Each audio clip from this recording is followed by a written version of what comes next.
राज ठाकरेंनी बोलावली मनसे नेते आणि सरचिटणीस यांची बैठक। स्थानिक स्वराज्य संस्था आणि निवडणूक आणि पक्ष बांधणी संदर्भात चर्चा होणार।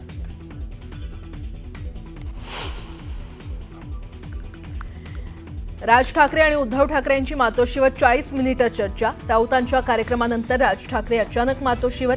दिवसभरातल्या दुसऱ्या भेटीनं ठाकरे बंधूंच्या युतीच्या चर्चांना बळ।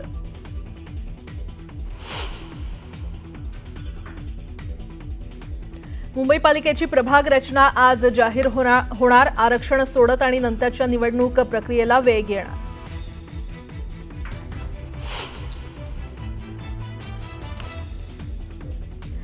कोल्ड्रिफ्ट कफ सिरप कंपनीविरोधात सरकार ॲक्शन घेण्याच्या तयारीत। मध्य प्रदेश, केरळ आणि तामिळनाडूसह महाराष्ट्रातही सिरपवर बंदी।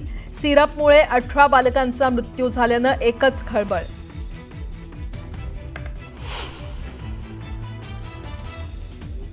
जयपूरच्या सवाई मानसिंह रुग्णालयात आयसीयूत भीषण आग। आगीत होरपळून 6 जणांचा मृत्यू झाल्याची माहिती, तर 5 जण गंभीर।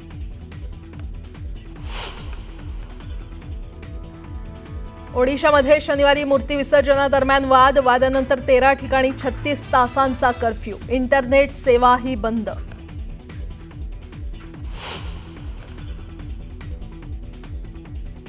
बिहारपासून बंगालपर्यंत पुरामुळे हाहाकार। कोसी नदीला पूर आल्यानं अनेक घरं पाण्याखाली, तर हिमाचल आणि जम्मूमध्ये जोरदार बर्फवृष्टी।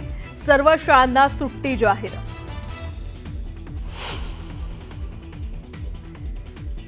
रशियाकडून युक्रेनवर मोठा हल्ला। 50हून अधिक मिसाईल आणि 500 ड्रोनच्या माध्यमातून हल्ला। 5 लोकांचा मृत्यू, तर 10हून अधिक लोक जखमी।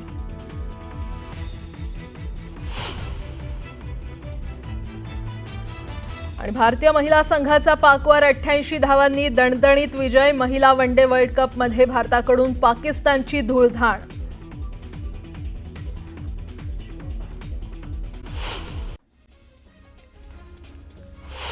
कफ सिरपमध्ये विषारी घटक मिसळल्यामुळे मध्य प्रदेश आणि राजस्थानात बालकांचा मृत्यू झाला।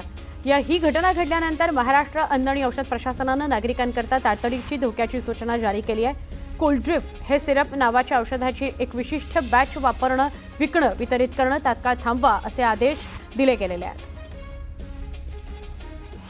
लंडन, न्यूयॉर्क नंतर आता मुंबई ही 2 विमानतळांचं शहर असणार आहे।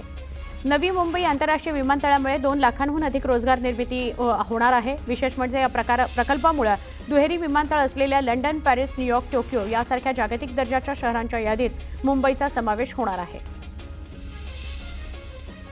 नवी मुंबई आंतरराष्ट्रीय विमानतळ उद्घाटनाच्या दिवशी 8 ऑक्टोबरला नवी मुंबई पोलीस आयुक्तालय क्षेत्रातील रस्त्यांवर अवजड वाहनांना प्रवेशबंदी करण्यात आलेली आहे। सकाळी 8 ते रात्री 10 दरम्यान अवजड वाहनांना प्रवेशबंदी करण्याचे आदेश वाहतूक पोलीस उपायुक्तांनी दिले आहेत।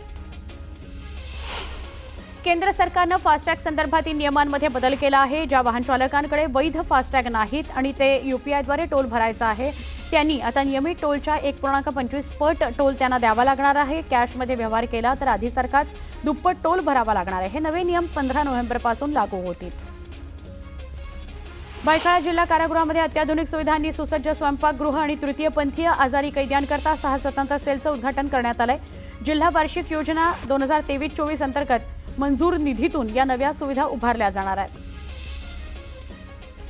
राज्य मार्ग परिवहन महामंडळाच्या कर्मचाऱ्यांना 4000 कोटींचा महागाई भत्ता अद्याप दिला गेलेला नाहीये। याशिवाय वेतनवाढ फरकाची थकीत देणी आहे। त्यामुळे संतप्त झालेले एसटी कर्मचारी 12 ऑक्टोबरला मशाल मोर्चा काढणार आहेत।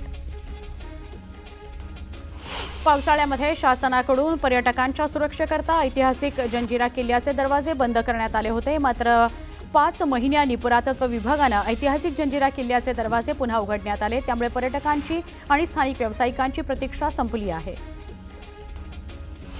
राज्य सामायिक प्रवेश परीक्षा कक्षामार्फत राबवल्या जात असलेल्या MBBS अभ्यासक्रमाच्या दुसऱ्या प्रवेश फेरीमध्ये केवळ 851 विद्यार्थ्यांनी प्रवेश घेतलाय।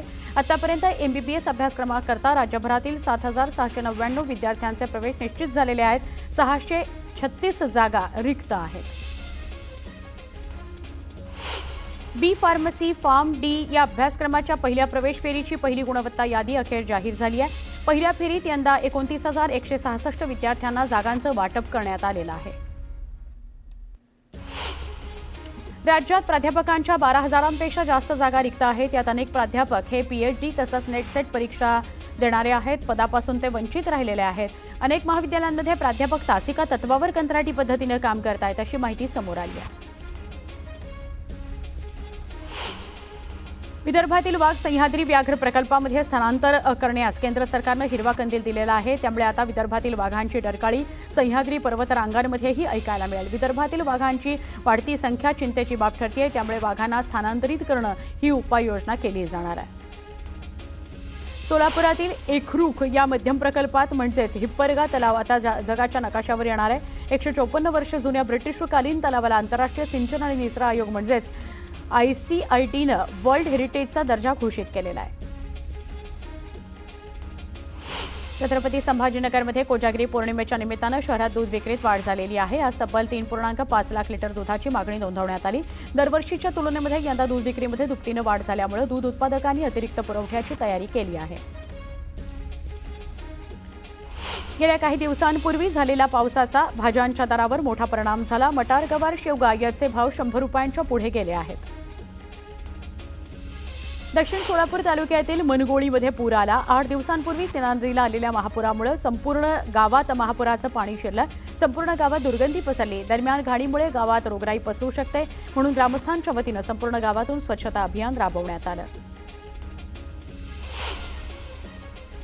अंबरनाथ तालुक्यातील कुशिवली या गावाजवळ प्रस्तावित कुशिवली धरणाकरता शेतकऱ्यांच्या जमिनींचं भूसंपादन झालं. मात्र सरकारकडून जाहीर झालेला मोबदला प्रतिगुंठा 20,000 रुपये असल्यानं शेतकऱ्यांमध्ये मोठा संताप आहे. या मोबदल्यावर वाद निर्माण झालेला आहे. शेतकऱ्यांनी मोबदला नाकारलेला आहे. धाराशिव तालुक्याच्या सिरसावमधील बंधाऱ्याचा भराव पाण्याच्या प्रवाहामुळे वाहून गेला. त्यामुळे परिसरातील लोकांना जीव धोक्यात घालून प्रवास करावा लागतोय. दैनंदिन कामांकरता ये जा करणाऱ्या नागरिकांना आणि विद्यार्थ्यांना मोठा त्रास सहन करावा लागतोय. धाराशिव जिल्ह्यातील अतिवृष्टीचा तडाखा कोल्हापुरी बंधाऱ्यांनाही बसला आहे. कळंब तालुक्यातील कृपा गावामध्ये नदीवरील कोल्हापुरी बंधारा फुटला. हा बंधारा फुटल्यानं शेकडो हेक्टर शेती पाण्याखाली गेली. धाराशिवच्या भूम तालुक्यातील पूरग्रस्तांना नळदुर्ग आणि अणदूरच्या खंडोबा देवस्थान समितीनं मदतीचा हात दिला. पूरग्रस्त गावांना जीवनावश्यक वस्तूंचं वाटप करण्यात आलं. पूरग्रस्त कुटुंबांना आधार देण्याकरता देवस्थान समितीनं शिधा किट वाटपाचा उपक्रम राबवला. सोलापुरातील सीना नदीला आलेल्या पुराचा फटका नदीकाठच्या हजारो हेक्टरवरील पिकांना बसला आहे. हातातोंडाशी आलेला मका पिकाचा घास पुरानं हिरावून घेतला. तातडीनं भरपाई द्यावी अशी मागणी शेतकऱ्यांनी केली आहे. नांदेड शहरामध्ये मुसळधार पाऊस पडला. हदगाव, हिमायतनगर, भोकर, उमरी, नायगाव या तालुक्यांमध्ये मुसळधार पाऊस पडला. नागपुरातील मेडिट्रीना या हॉस्पिटलचे संचालक डॉक्टर समीर पालतेवारला अटक करण्यात आली आहे. 11 कोटींच्या गैरव्यवहार प्रकरणी नागपूर पोलिसांच्या आर्थिक गुन्हे शाखेनं ही कारवाई केली आहे.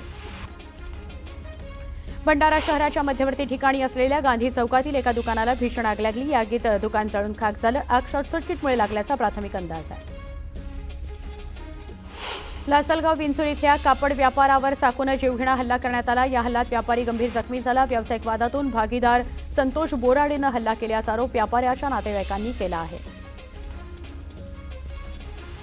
राज्य सरकारनं केंद्राकडे पीक नुकसानीचा अहवाल अजून पाठवलेला नाही. शेतकऱ्यांमध्ये त्यामुळे असंतोष आहे. मुलांची लग्न होत नाहीये. त्या असंतोषाचा उद्रेक होऊ शकतो असा इशारा शेतकरी संघटनेचे नेते रविकांत तुपकर यांनी दिला. मुंबई महापालिका निवडणुकीच्या पार्श्वभूमीवर महापालिकेची प्रभाग रचना आज जाहीर होणार आहे. पालिकेनं तयार केलेल्या प्रारूप प्रभाग रचनेवर हरकती सूचना जाहीर करण्यात आल्या आणि आता राज्य निवडणूक आयोगानं अंतिम प्रभाग रचना अधिसूचनेद्वारे प्रसिद्ध करायचं ठरवलेलं आहे. ती आज होणार आहे. येणाऱ्या स्थानिक स्वराज्य संस्थांच्या निवडणुकांकरता सज्ज रहा. युतीमध्ये जागा वाटपात आपल्याला जागा सोडण्यात आल्या नाहीत तर स्वबळावर लढा असं आवाहन केंद्रीय राज्यमंत्री रामदास आठवले यांनी केलं. सातारा जिल्ह्यातल्या फलटण इथल्या राजकारणामध्ये माजी सभापती रामराजे नाईक निंबाळकर आणि भाजपचे माजी खासदार रणजित नाईक निंबाळकर यांचे राजकीय वैर सर्वश्रुत आहे. शेतकऱ्यांची अडवणूक करणाऱ्या व्यक्तीसोबत अनैसर्गिक युती मनोमिलन होणार नाही असं सांगत रणजित निंबाळकरांनी मनोमिलनाच्या चर्चांना पूर्णविराम दिला.